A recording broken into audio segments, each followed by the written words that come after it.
has taken over. Let's go. It's Ferrall. Coast to coast. Steaks, chicks, stacks. You and I are going to make a lot of money. It's Ferrall, coast to coast.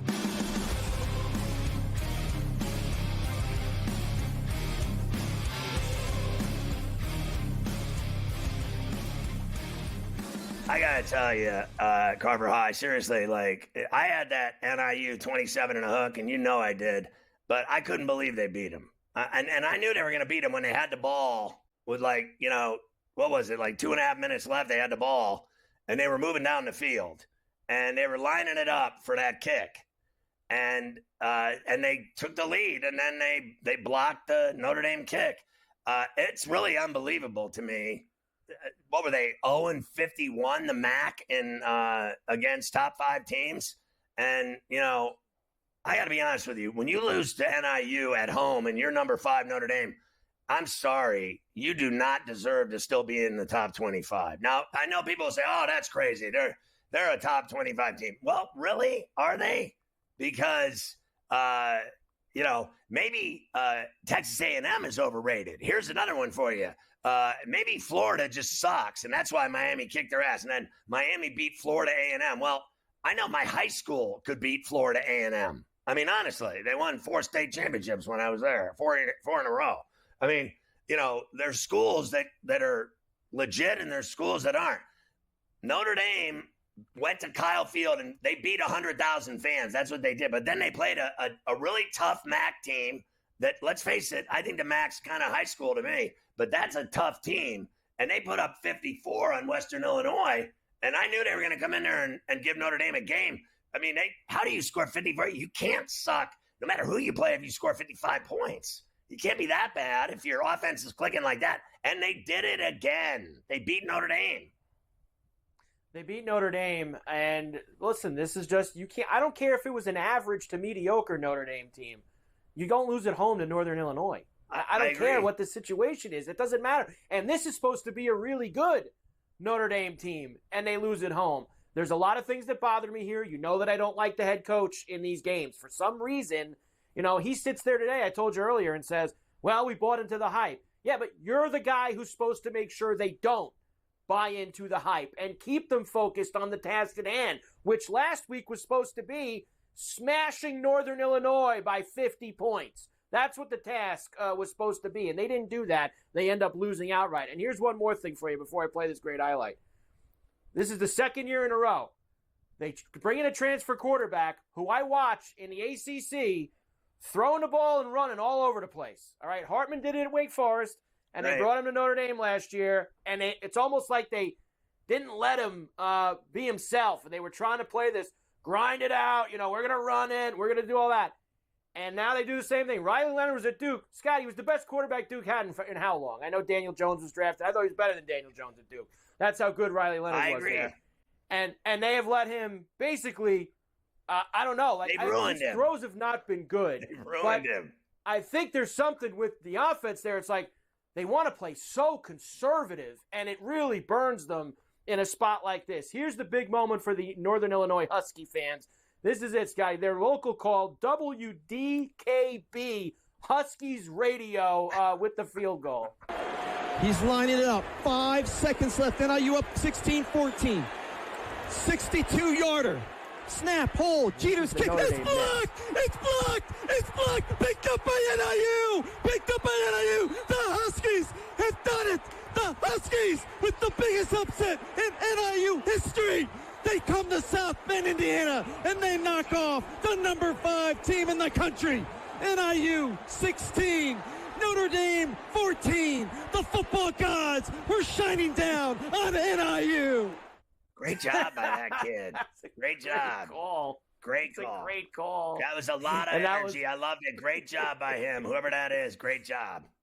Good job by the kid. That was, of course, the final call. Notre Dame missing the field goal, which got blocked. Listen, Mike, like you said, it wouldn't have mattered if it got blocked. Listen, let's go through this. They got to play at Purdue at Ross-Ade this week. Right. I mean, they should win that game, but I don't put any stock in Notre Dame now. They play Louisville in South Bend. They are going to have a problem with Louisville. They got killed by Bobby Louisville Dodd. last year at Louisville. Louisville killed them last year at their place. Then they play at Georgia Tech at Bobby Dodd, and Georgia Tech is tough as hell. And they play Florida State at South Bend. Now, look, people have already written Florida State off, that they're finished, done, put a fork in them, terrible, they're awful, this and that. I guarantee you, by the time Florida State plays Notre Dame, you will not even recognize Mike Norvell's team. They will give Notre Dame all they can handle that day because they have athletes. And then they're playing, Virginia Army, and then at USC. Now, I mean, I suppose they're going to beat Virginia in South Bend, but I'm not buying stock in that. And I'll tell you what, I say they lose at the Coliseum against USC. They are no more running the tables than you and I are leaving food on the table at the restaurant. There is, you cannot say there's no more of this. That's a win. That's a win. Yeah. They're at home. That's a win. He has lost to Marshall, Stanford, and Northern Illinois in the last 3 years. 2 years and 2 weeks. That's who he's lost to at home. He can lose to anyone at home with the way that he goes. So, I believe me, I'm with you 100%. All right, let's get through the rest of this. Texas smashed Michigan. I know you talked with Gabe about this earlier. Michigan, they have no offense. They can't move the football. 31-12. Quinn Ewers was outstanding in that game as Texas got the job done on the road there. Penn State had problems with Bowling Green. I was kind of surprised there because that's usually, like we like to say, Scotty, that's usually a smash job for Franklin, and he struggled with the Falcons there in Happy Valley, 34. I mean, what were they getting there at 34, right? Wasn't Bowling Green getting like 30 in that game? Yeah, and they covered. and all I know is here's another overrated team, Penn State, just like Notre Dame, overrated. Everybody thinks they're so wonderful, and they're just not. There was some really good early games in that early window on Saturday. Oklahoma State needed 2 overtimes to beat Arkansas, and honestly, Arkansas should have won the game. I hit Arkansas at a 10 spot. I hit that game on a bet slip, so that was nice.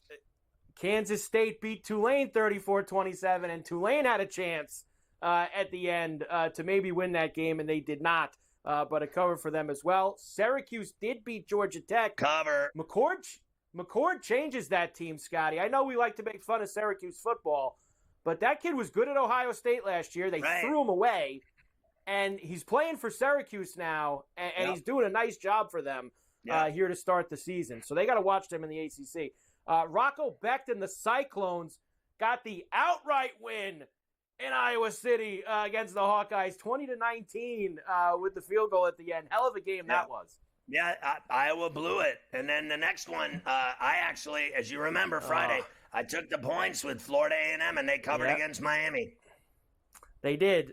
Cal beat Auburn at Auburn, which is an awful loss for Freeze down there. You can't lose to Cal at home. I'm sorry. I don't care. They lost to him there, and they lost to him at Jordan-Hare.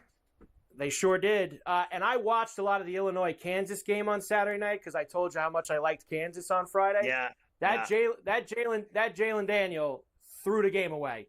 Yep. He was so bad with the picks and the turnovers. He basically it was like Levis with the Titans yesterday. He basically handed the other team the game and said, "Here you go. You guys are going to win tonight. Nice job." And Tennessee rolled NC State in Charlotte on Saturday. Tennessee's legit, apparently. They're scoring 50 a week at least, so they mean business. Nebraska beat Colorado 28-10. You talked about this with DeCourcy earlier, about the NFL exec with Deion Sanders. I saw another story today that's starting to make the rounds that he has apparently told the band not to play the fight song when Shedeur scores because they want to play his rap song in the stadium. Like, there's a lot of weird stuff going on with Colorado right now, Sky. Like, wheels starting to come off the bus. That is bizarre, what you just said to me. I don't even know. I don't know what to say to that. I'm going to send you that story. Stuff. I don't know what that's about. Like, who cares about his rap career? Is he going to be a rapper or an NFL star? That's what I'm saying.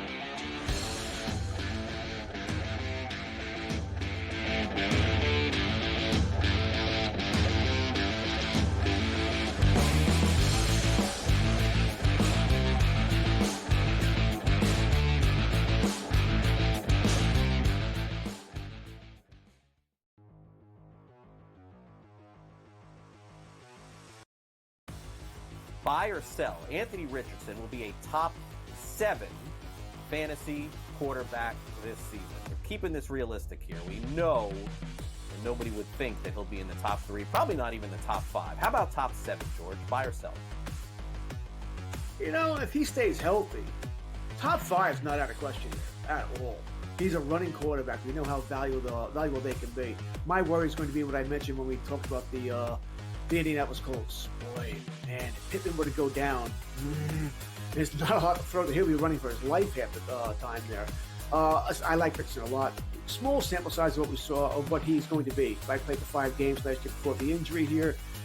So, or a longer season, we'll see if he gets to catch up to him, what he can do. He's going to have to prove he can throw the ball to be down the field here. I'm going to buy this. All right, I want to buy on Anthony Richardson. I want him to be that guy because I want to see the excitement that he can bring. I think smart money might say go the other way because there's so many quarterbacks in that tier that hey, he could have a good year and still not finish top 7. That being said, I think he will show just like he did last year. He's going to be dynamic. I'm buying top 7. Yeah, it reminds me so much of Cam Newton in the early days too. I'm going to sell on this. I think it's too high. I think most leagues take away points for interceptions. If that's the case, I think his numbers are going to be 20-something touchdowns, 15, 16-something interceptions. That's going to negate some stuff. Yes, he will run. Can he play an entire season? Still very questionable for me. I have him as the 9th best fantasy quarterback at the end of the season, just outside the top 7. So I'm going to go sell on that.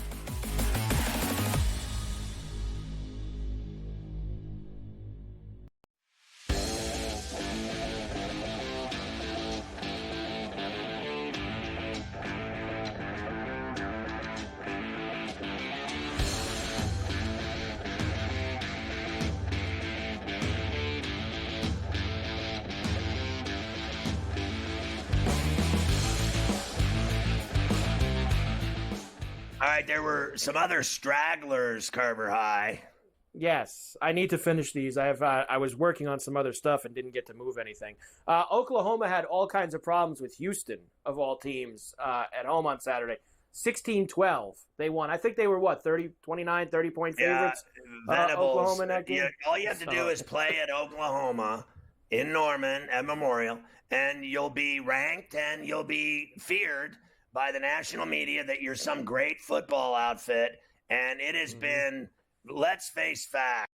Don't get me started on how long it's been since they mattered. It's been a very long time. Clemson took out their frustrations from the week before on App State, 66-20, as they absolutely smashed them. I thought one of the best games on Saturday was that late-night game in Eugene. Oregon beat Boise 37-34. That was an over, which we cover in that one. But that's 2 weeks in a row.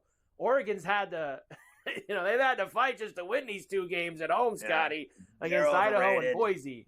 They're phonies too. Like everyone thinks they're winning the Big Ten and that they're winning the national championship. You're tripping.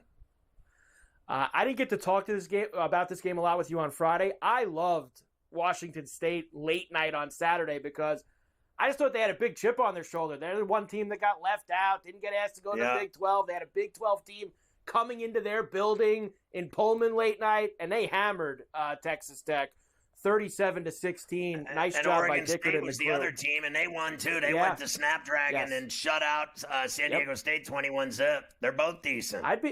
I'd be careful of those 2 teams this year. They're obviously playing with a little bit of an edge, a little bit of a chip.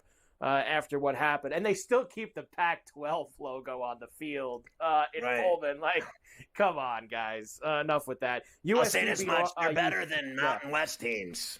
Okay? That's just obvious. We've already seen it. Yep, they certainly are. And USC, no problem, 48-0 with Utah State. Here's the new top 25 for you quickly before we move on. Georgia, Texas, Ohio State, Alabama, and Ole Miss are the new top 5, with Notre Dame falling all the way to 18. Oregon is 9 now. Miami 10. Missouri's all the way up to 6 here, Scotty. And NIU does get into the poll at 25. Even the Fighting Bluets of Boston College are in the poll this week at 24. All right, let's calm down here. The Fighting Bluets. Come on. The Fighting Bluets are in the poll. Stop. There you go. All of the college. And we have a big week this week. Tomorrow we'll start to look at this week's games. We got Alabama, Wisconsin with that noon kickoff on Saturday. We got a ton of really good games that are going to come up for college football. All right, baseball for you from the weekend. Cubs beat the Yankees 2-1 yesterday. Rays beat the Orioles 2-0. The Yankees now, Scotty, have a half-game lead over the Orioles in the AL East with a couple weeks to go in the season. And yes, they finally did it today, Scotty. Jason Dominguez was called up by the Yankees. He's in the Bronx. I actually did not look and see since this came through. I'm hoping he's in the lineup. I mean, they didn't bring him there to sit, right, Scotty? So what? You better be in there. They act like Jesus is coming or something. Like, are you kidding me? Are you kidding me? He's better than some of the hacks that were out there. Now, LeMahieu went on the IL. He's finished. They need to get rid of him. Still playing. They need to get rid of LeMahieu altogether. DFA his ass. That is what they need to do. Just get rid of him altogether. The Reds beat the Mets yesterday. The Mets lost Jeff McNeil for the season. Broken wrist for him. Braves beat the Jays 4-3-11. Diamondbacks won. That Peyton Smith had 3 home runs for the Diamondbacks last night against the Astros. And the Padres lost. So what does that all mean, Scotty? I'm going to tie all this together, too. San Diego, Arizona, the Mets, and the Braves are all separated by 1 game in the loss column for all 3 NL wildcard spots. So it's starting to come a little clear here with a few weeks to go. One of those teams ain't making it. 3 of them are getting in, and one of them is going to be left out. I mean, it's crazy. So San Diego, the Diamondbacks, the Mets have the spots, and the Braves are tied with the Mets, essentially. But the Mets would get it right now if it were today. So, I mean, the fact is, baseball, this is exactly why they did it and exactly what they want. Baseball mattering through September till the last week, till the last weekend, to the last day. We're not going to know who is in these wild card playoff spots. That's exactly what they want, because the reality is when college and pro football start, baseball, frankly, becomes obsolete. The Mets and the Braves do play next week, Scotty, early in the week, 3 games in Atlanta. So that's going to be huge. I'm pretty sure that the Diamondbacks and the Padres have one more series with each other as well before these last 2 weeks of the season are up. They play the last 3 games of the season in Arizona. So Mets, Braves, Diamondbacks, Padres still see each other before this thing gets finished. That's going to decide a lot. Dodgers beat the Guardians 4-0. So the Guardians lost 2 out of 3 in L.A. The Royals swept the Twins over the weekend. Why is this significant? The Royals are only 2.5 back of Cleveland now in the AL Central, Scotty, with 2 weeks to go. Well, don't you remember, weren't we just going through this where they caught them and they were in first, and now you're telling me they swept and they're still 2.5 out? Whatever happened to them being in a tie? Well, Minnesota got to the tie. The Royals never got as high as the tie. This is the closest the Royals have been to Cleveland really in a long time. So they kind of knocked Minnesota out of the mix here, and they're not going to be there. They don't have any games left together either, so no Royal Cleveland games left on the schedule. So we'll see if they can make any ground up over the next little bit. And last thing, and then when we come back, we will do all the games for tonight. Jacob deGrom and Max Scherzer are going to rejoin the Ranger rotation. Now, deGrom hasn't pitched since last April. I don't mean the last April. I mean the April before that was the last time deGrom pitched. Scherzer's been in and out all year. Season's over, Scotty. There's 2 weeks left. Why would you risk this with these guys with the injury histories that they've had? Why wouldn't you just wait till the spring, till spring training at this point for deGrom and Scherzer? It makes no sense. I have no idea because, their manager Bochy said, we're the hunted. Their season's over. There's no point in this whatsoever.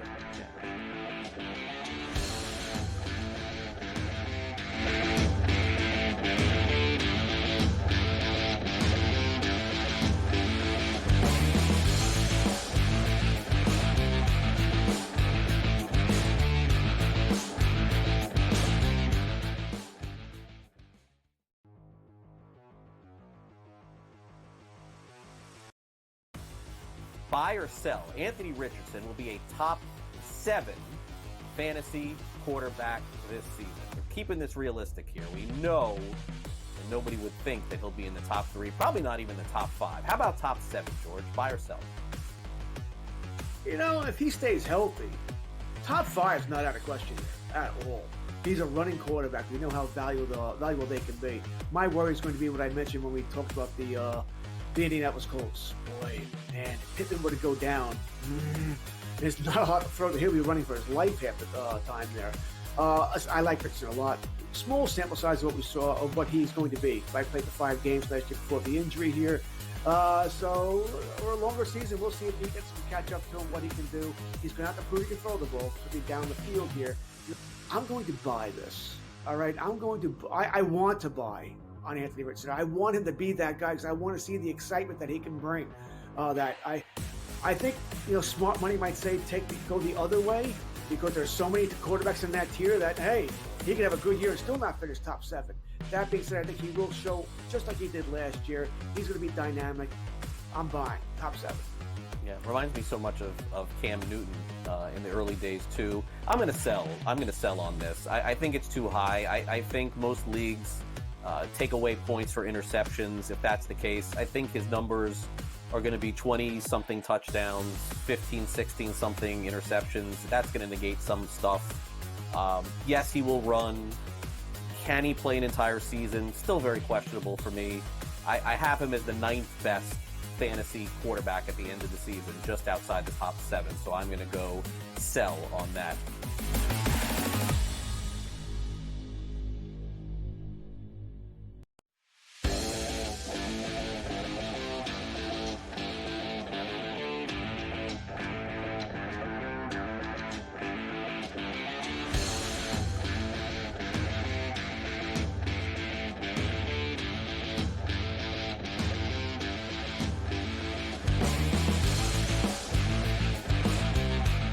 Once again, Luke, I am your father, has notified us that there is breaking spew news, Carver High. We do have a little bit of that here before we get to the games. Puka Nacua, who we talked about earlier, it's a PCL sprain, and he could spend at least 4 weeks on IR. I have seen some places said that they are going to put him on IR, and he will miss at least 4 games, Scotty, for the Rams. Didn't look good last night. And when he left the game, got taken off on the cart to the back there. So not a good scene for the Ram offense over the next few weeks. We love Puka Shells here on Coast to Coast. Hopefully he gets better soon.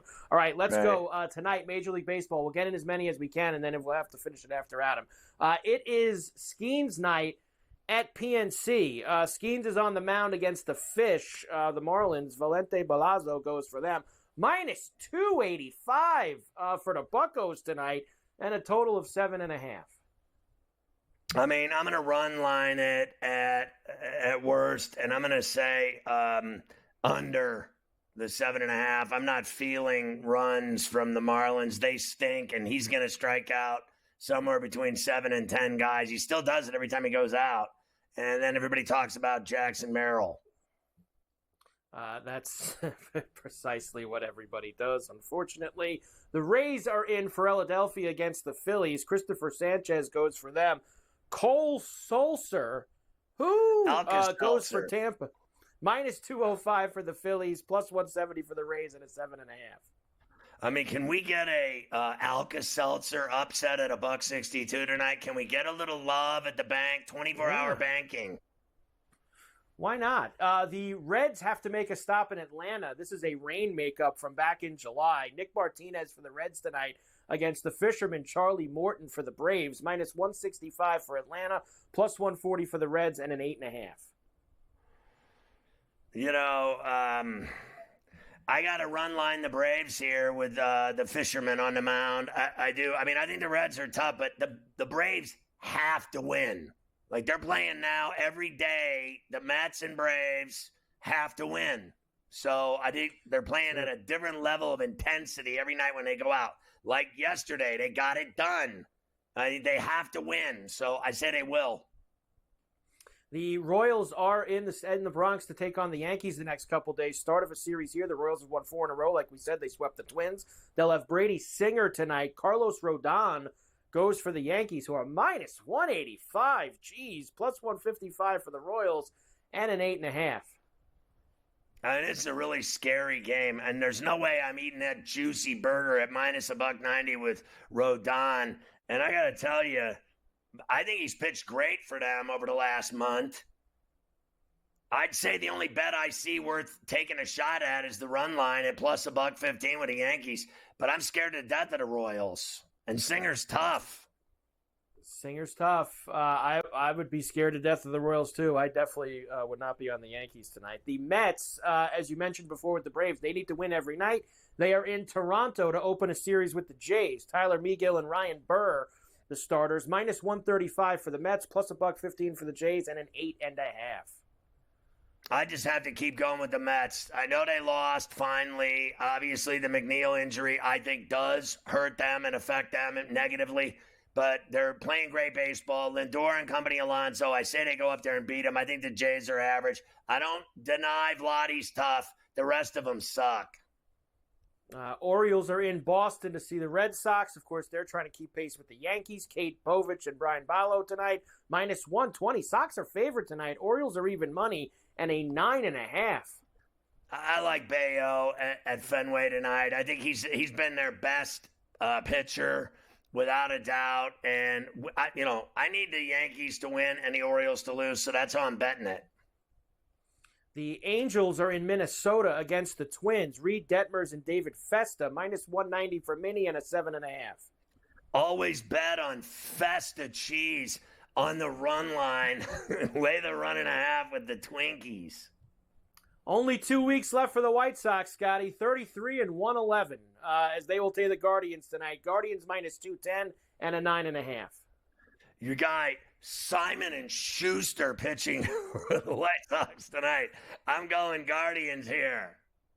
And the Cubs are in L.A. against the Dodgers. Kyle Hendricks and Walker Buehler minus 190 for the Dodgers and a big fat 9.5. Give me the over in this game. And obviously, I'm not laying $1.90 with Bueller. He's been a disaster. I'd say Dodgers run line over the Cubs at the Ravine. I'll give you a couple taters in the leftovers before we get out of here. I'll give you a few taters.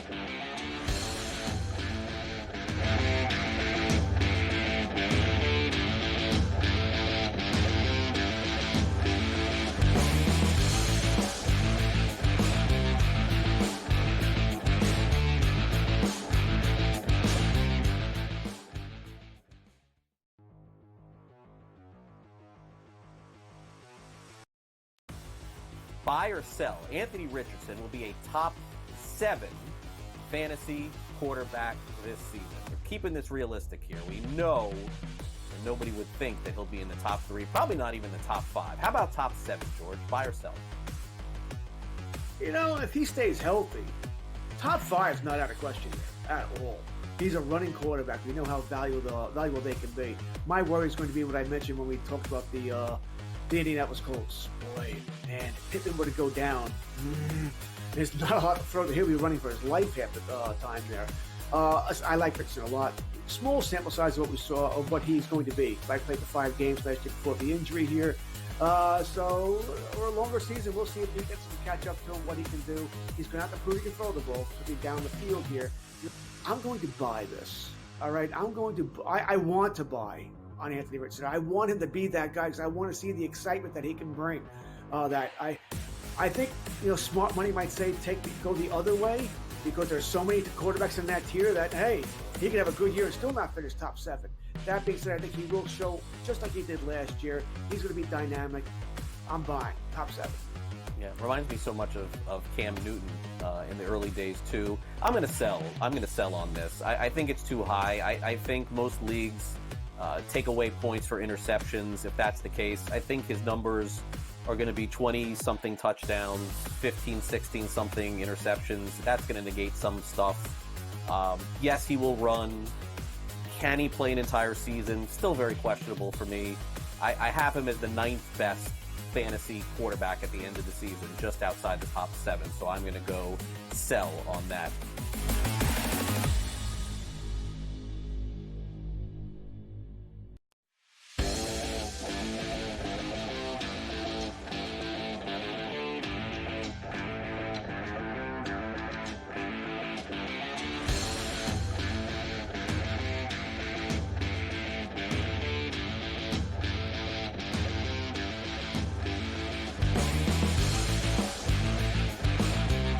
Adam Kaplan is our NFL insider at Double Shot on Mondays. You can follow him on X at Kaplan NFL.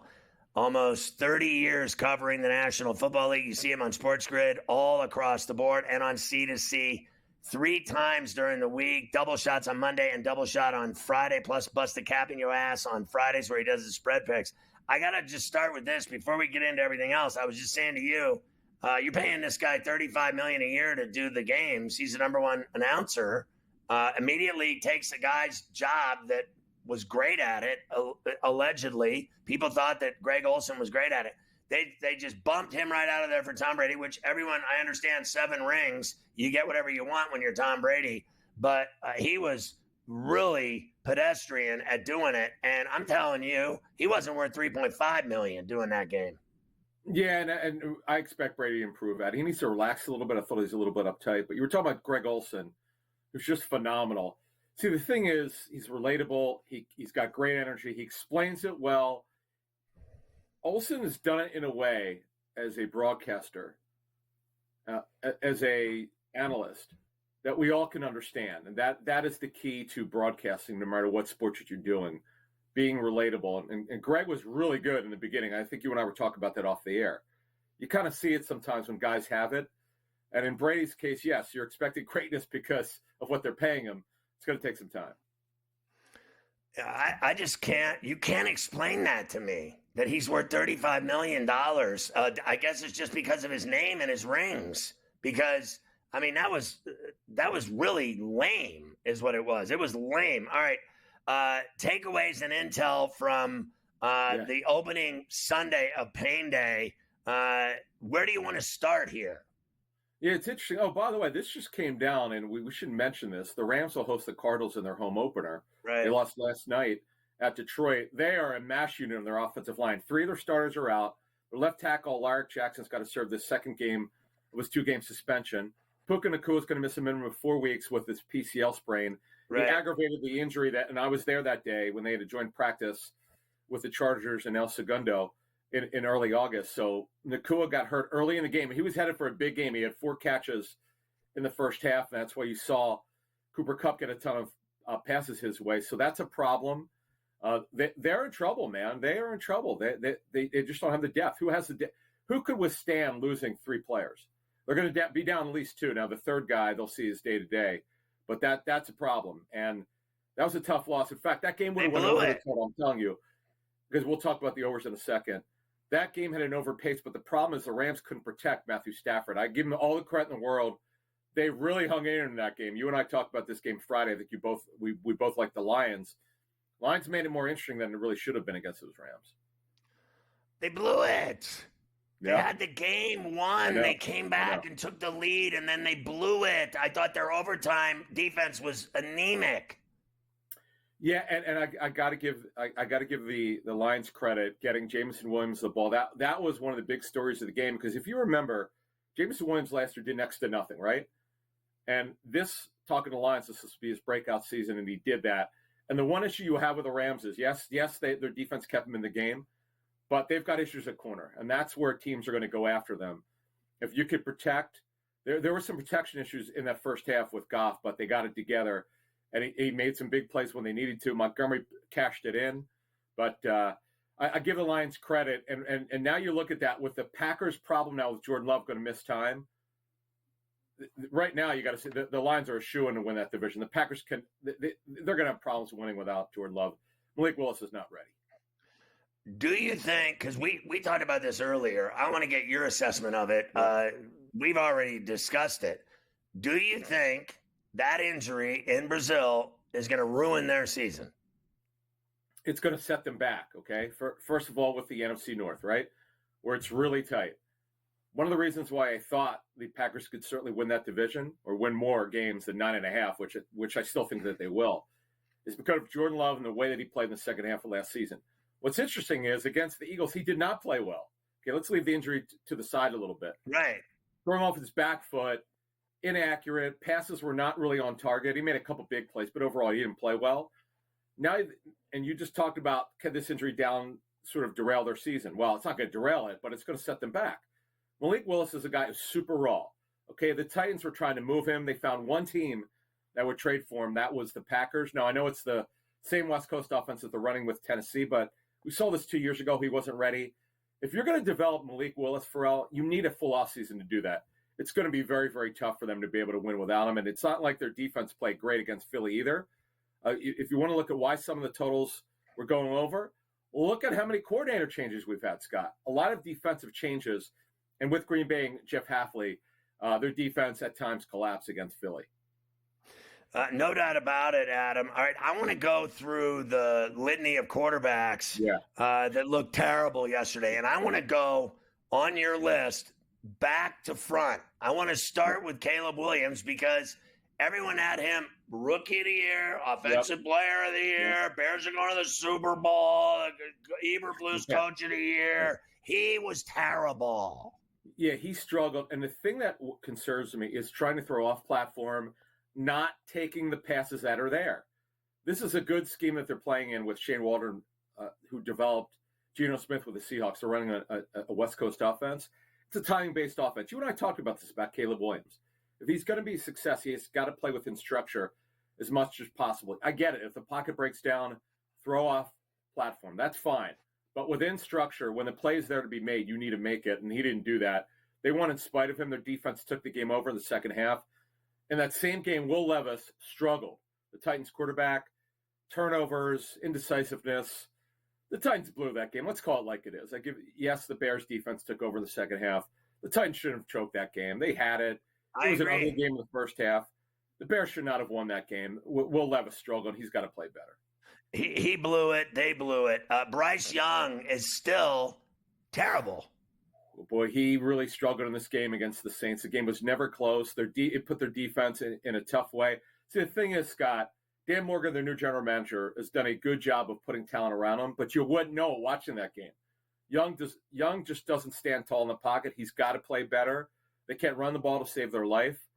Yes, their defense gave up some big plays. In fact, Derek Carr, once they got up big in the first half, they pulled the plug on the passing game, but that was a pathetic performance from Bryce Young. I would agree with you. And then the other one with Anthony Richardson, yes, he made it one of the all-time great throws in the last 10 years. His touchdown to Alec Pierce for over 60 yards. Right. But other than that, very inaccurate. He's another guy. It's like, we get it. He's got a big arm. He can move, great size. But he misses the routine throws he's got to make. Just not good enough. And I got to get C.J. Stroud. For those people who said he might have a sophomore slump, I don't know what you're watching. Well, yeah, he's fantastic. There's no point in discussing it. What about Bo Nix and Jaden Daniels? Yeah, Daniels was great with his feet, and I told you months ago that with Cliff Kingsbury, the offensive coordinator with the Commanders, the quarterbacks are going to run, particularly in the red zone. That's the way he coaches. Daniels was great with his feet. To me, I was not really impressed with his throwing. It was just okay. They don't have a great receiver core. That's something that Adam Peters, the general manager of Washington, is going to have to address in the draft and free agency. Remember, they were into the IU sweepstakes early on. But the thing is, though, getting over to Bo Nix, boy, he misses throws he's got to make. They're good enough at wide receiver. He's got to be better. They were in that game, Scott. And in fact, they had the backdoor cover at the end there, which they shouldn't have had. Right. But the bottom line is Bo Nix has got to play better. Yeah, there was more bad than good with the young quarterbacks. Now, it's week one, okay? Let's relax a little bit. These guys have to play better. The coaches have to help them out a little bit. But not a lot of encouraging sign from this young classic quarterback. Well, it's because they are playing all the starters in the NFL now. This isn't preseason hack high school football. Now they're playing legitimate big money players, and everything's faster, and it comes at you quicker, and it changes on the fly with immediacy, and they can't react to that. They're not ready for that yet. I agree.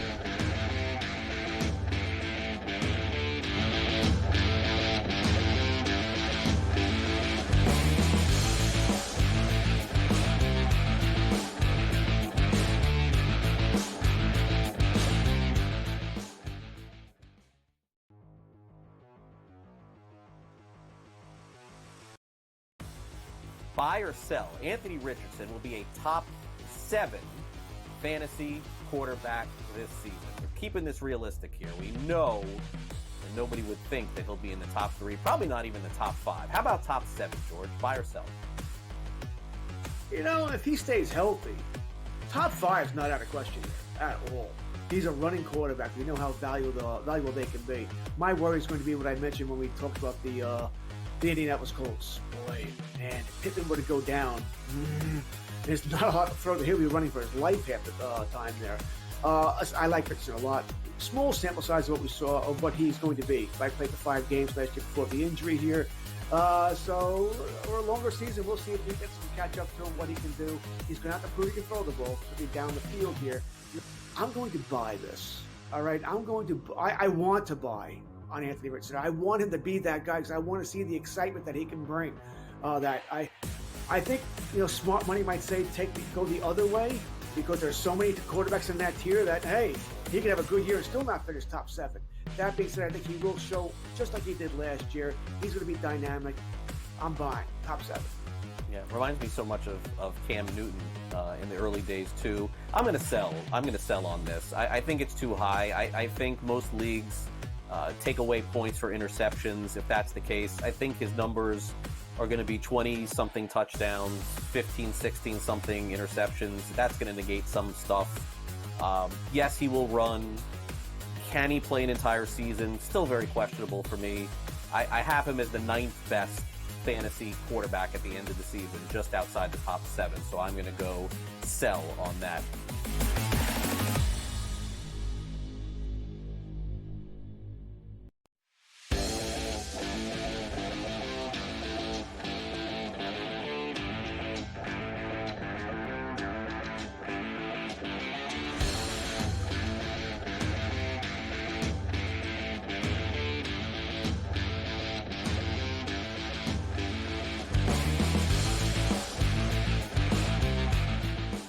We're talking to our pal Adam Kaplan, our NFL insider on SportsGrid and on Coast to Coast.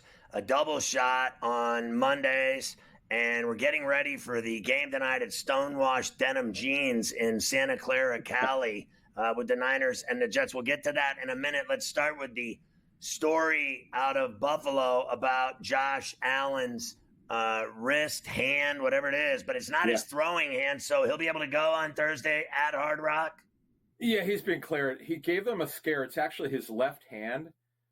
And he said he was fine after the game. And Sean McDermott, their head coach today, confirmed it. He's going to be good to go. But yeah, it was a little bit of a scare. And I got to give the Bills credit. That game was ridiculous. They looked so bad in the first half. But once they stopped shooting themselves in the foot, they took over. And with the Cardinal offense, and particularly the third quarter, didn't get the job done. But in the end, the Bills found a way to win. And this is usually an interesting game when they play the Dolphins. This game will be on Thursday in Miami. But Josh Allen will be good to go. But they got to get their passing game going a little bit more. I know they've got a whole new group of receivers. It's going to take time to develop it. And the Dolphins found a way to win. And again, we talked in the first segment about quarterback play. The Jaguars passing game, decent in the first half, non-existent in the second half. Another team that choked a game. The Jaguars had it at halftime. Yeah. Remember now, they lost 5 out of 6 last season. This is now 6 out of 7. It's not good. You got to win that game. You're up 17-7, and you're on the road. You got to win the game. I thought the Dolphins got lucky. They did. The Tyreek Hill situation he wound up playing and had a huge play, obviously the bomb for a touchdown. But, overall, the Dolphins have to thank their lucky stars. But this is where it gets started, a divisional matchup. This is a huge one at home against those Bills. All right, Jets-Niners tonight in California on the Monday Night Football game. The return of Aaron Rodgers. There's a lot of other guys that are going to try to make a name for themselves tonight, including Mike Williams with the Jets. We haven't seen him since he was with the Chargers. Yeah, in fact, Williams, Scott, got hurt week 3 last year at the Vikings. He was headed for a big game, suffered an ACL injury. Now, talking to the Jets, their plan is for the early portion of the season. This is a medical decision. They're going to limit his snaps. They're not going to play him 100% or 90 or 80. They're going to mix him in. Alan Lazard, who is making $10 million this season, fully guaranteed. He didn't do anything last year. He struggled mightily. He had a very good training camp. He'll see some time in place of Williams. They'll rotate some guys in there. But the big thing here for the Jets is, as you mentioned, it's obviously the biggest story in the National Football League really this week, is getting Aaron Rodgers back after he got hurt on that first series last year in week 1. And You talking to the Jets, Scott, they feel like their offensive line, they finally have got it right. They've got 3 new starters, 2 new tackles, mostly a veteran group. They actually have some depth. This is the best offensive line they put together for years. Because if you remember, I remember you and I talking about this when Rodgers got hurt. Look at that line they had last year comparatively to this season. It's way better now. They're more equipped to handle it, even if someone has an injury. They have decent backups, so they feel good about that. Breece Hall, remember, he tore his ACL 2 years ago. He looked great coming back. Now, they limited his snaps early on last season. Mike Williams is on the same plan, and Breece Hall primed to have a big season coming back. Now, almost 2 years recovered from that injury. Great defense, but they're not going to have Hassan Reddick, who continues his holdout. It is really interesting, Scott. What I was told a couple months ago was this. Reddick told them once the contract negotiations broke down and the Jets still went through the trade, they could have backed out, that Reddick told them, hey, I'll be at camp. I'm going to play this season. I'll ball out and I'll get my deal in free agency. Well, obviously that hasn't happened. He has not shown up. Fines in excess of going to be over $5 million at this point. He's only making 14.5. I see only. It's a situation that's gotten ugly, and you put him on a defense eventually if he ever shows up, takes him to the next level. So right now you're going to see Will McDonald, Michael Clemens fill in for Reddick. Will McDonald, a second-year defensive end, a first-round pick out of Iowa State last year. He's a speed rusher. Clemens is more of a power rusher. You know what's interesting? Both teams will get the Niners in a minute. Both teams play the same front. They play that wide 9 where the DNs, the edge rushers, are out wide. They get upfield to get to the quarterback. It's going to be a fun matchup. This one is very even. And by the way, the Niners are a 4-point favorite, and the number's 43. Well, let's go back to Reddick for a second. Yeah. I don't understand what is going on with Woody Johnson and Douglas and the Jets. Honestly, the guy's got more money than God, and this is their best player. This guy is a badass. You know it. You've seen him play in Philly. You know what he can do. He can wreak havoc, and they refuse to pay him. Why did they trade for a guy that they refuse to pay, who they know is their best player? I know everyone wants to say their best player is Sauce Gardner. Okay? Whatever. Sauce Gardner breaks up plays. I love Sauce Gardner. Really talented. Don't tell me he's better than some guy that throws quarterbacks around like rag dolls. I always take – are you going to take Parsons or are you taking Sauce Gardner? I'm taking Parsons. Are you going to take Reddick? You're going to tell me that Reddick, they shouldn't pay this guy? Here's the thing, Scott, and it was actually in Joe Douglas' statement, they would deal with his contract. But my understanding would be, it still is, when he reports, they'll look at a potential adjustment to his contract. But he hasn't reported. Forget an extension. That's not happening. But in terms of making it right by him, you can't do it unless he reports. And he's got to do that for them to even talk about adjusting his contract. So here we are in September. This is a team's got not only playoff aspirations to be really good, now that Rodgers is back, and they need him because you put a speed rusher with that other group we just mentioned with Clemens, who's really strong, very underrated. Remember him from Texas A&M, and Will McDonald, who's a big-time speed rusher, had a pretty good training camp. With that secondary you mentioned, Sauce Gardner, Reed, a former Niner and Seahawks cornerback who's really, really gifted. Really good front, fantastic linebacker. One of the top 3 defenses in the National Football League. We could argue who's got the best. This team's really, really good. They got a chance to make a big run here. They'll be even better if Reddick ever returns and plays. In fact, he's never practiced with them. He's the only guy left in the NFL that doesn't have a deal. Every other guy got their money. Every guy in the league got their money except this guy. They refused to give him the money. Who are you taking in this game tonight? Like the Jets, they'll get in the 4th. Whoa!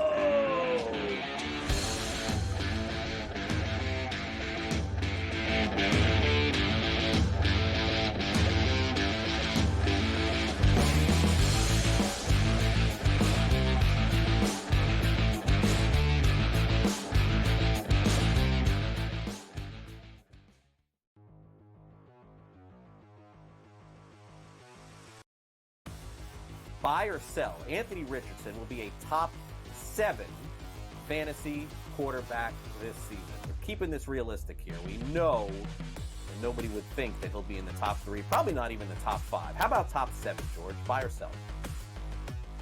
If he stays healthy, top 5 is not out of question here at all. He's a running quarterback. We know how valuable they can be. My worry is going to be what I mentioned when we talked about the Indianapolis Colts. Boy, man, if Pittman were to go down, there's not a lot to throw. He'll be running for his life half the time there. I like Pittman a lot. Small sample size of what we saw of what he's going to be. I played the 5 games last year before the injury here. So over a longer season, we'll see if he gets some catch up to him, what he can do. He's going to have to prove he can throw the ball. He'll be down the field here. I'm going to buy this. All right, I want to buy on Anthony Richardson. I want him to be that guy because I want to see the excitement that he can bring.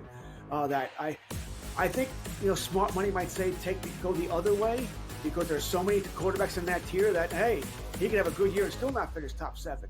That being said, I think he will show just like he did last year. He's going to be dynamic. I'm buying top 7. Yeah, reminds me so much of Cam Newton in the early days too. I'm going to sell on this. I think it's too high. I think most leagues take away points for interceptions. If that's the case, I think his numbers are going to be 20-something touchdowns, 15, 16-something interceptions. That's going to negate some stuff. Yes, he will run. Can he play an entire season? Still very questionable for me. I have him as the 9th best fantasy quarterback at the end of the season, just outside the top 7. So I'm going to go sell on that.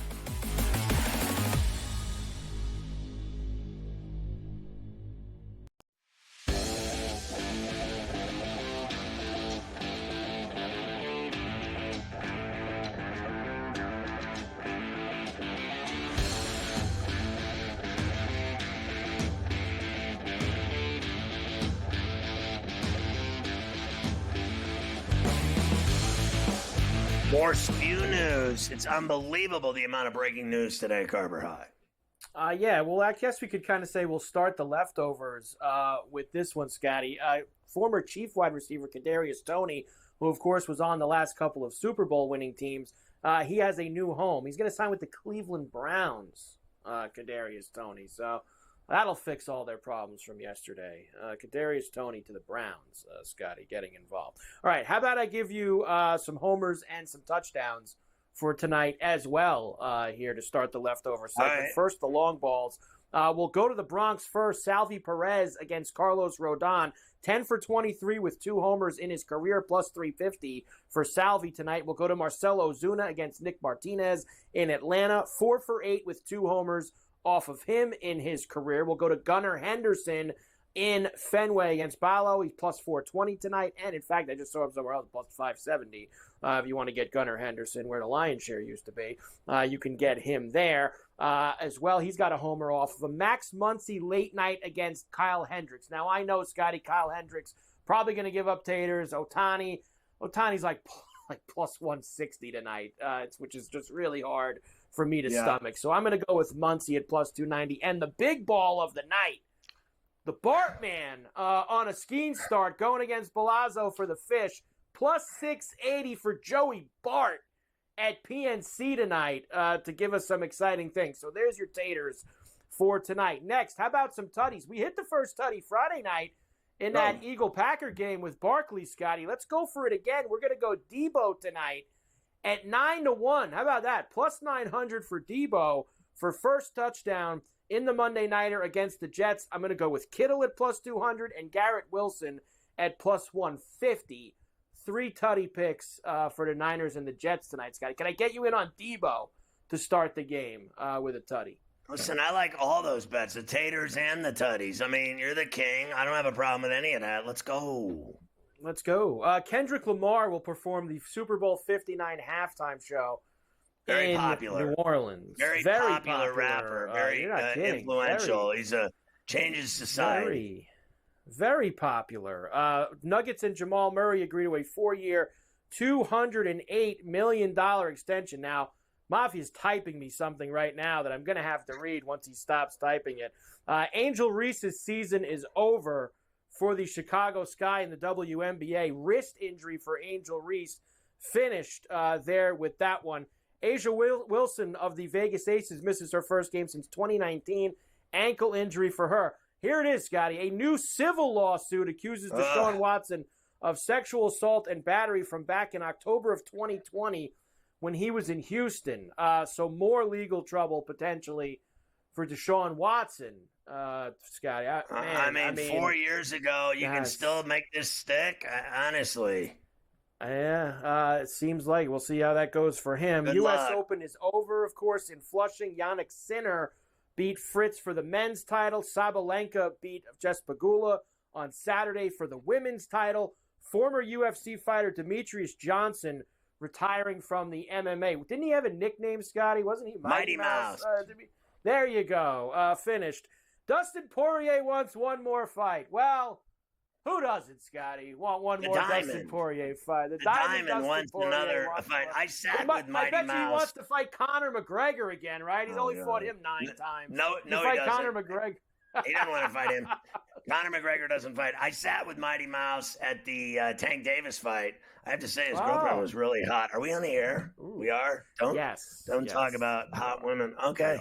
The red phone's ringing. All right. Ferrall finished. Hall of Famer Wade Boggs reveals he has prostate cancer. Get your prostate screening and PSA. It is no joke. I do it every year. It is not fun. Ooh. Poker player at the Hard Rock in Atlantic City won $1 million on a $5 bet. Talk about having a good day. 2 people died and a third was seriously injured after a Delta flight's tire blew up while it was being removed from a plane in Atlanta. Tire exploded and started killing people. I had a tire explode on one of my cars this weekend. It cost me $250. The guy told me, he goes, "You're better off buying 4 new tires than 1. I go, "Just give me the 1, dude." 2 Arizona women are found shot to death in a bullet-ridden SUV on a Mexican highway. That just sounds like a Lifetime movie, doesn't it?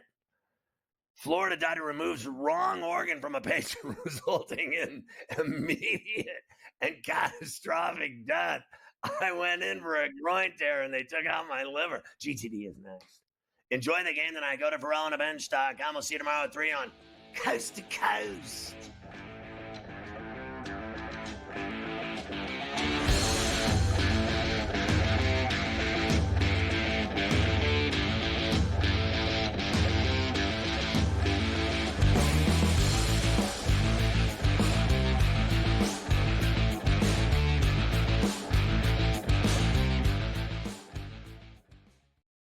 Contest show in the land. The Las Vegas Football Contest Show focuses on Circa Sports Million, Circa Survivor, and the Westgate Super Contest, handicapping the games and releasing our contest picks every week of the season. With 2 former Super Contest winners, Brady Cannon and James Salinas, a former NFL player, Mike Pritchard, and over $1 million in contest prize money won combined, the Las Vegas Football Contest Show will have you prepared this season like none other. Carlos Alcaraz has won the last 2 Grand Slam titles at the French Open on the clay and at Wimbledon earlier this summer. He enters as the favorite. You have a bunch of depth there. Francis Tiafoe, Ben Shelton. They will likely play in round 3. The winner would play Djokovic, most likely, which would be an incredible match. I like Ben Shelton as a sleeper. If Djokovic is hurt, you never know. I think Shelton could actually be the guy that gets hot. The conditions favor him. The early line, only on SportsGrid. When you're really, really amazing like this, people kind of take it for granted. Same with Ohtani, right? People will sort of see, oh, Ohtani did this, Ohtani did that, and it sort of, becomes normalized a little bit. But to put in context, Aaron Judge joins the 1,000 hit club, reaches, gets it done. So earlier this month, he was the fastest player to reach 300 home runs ever. Sports Rage Late Night, only on SportsGrid.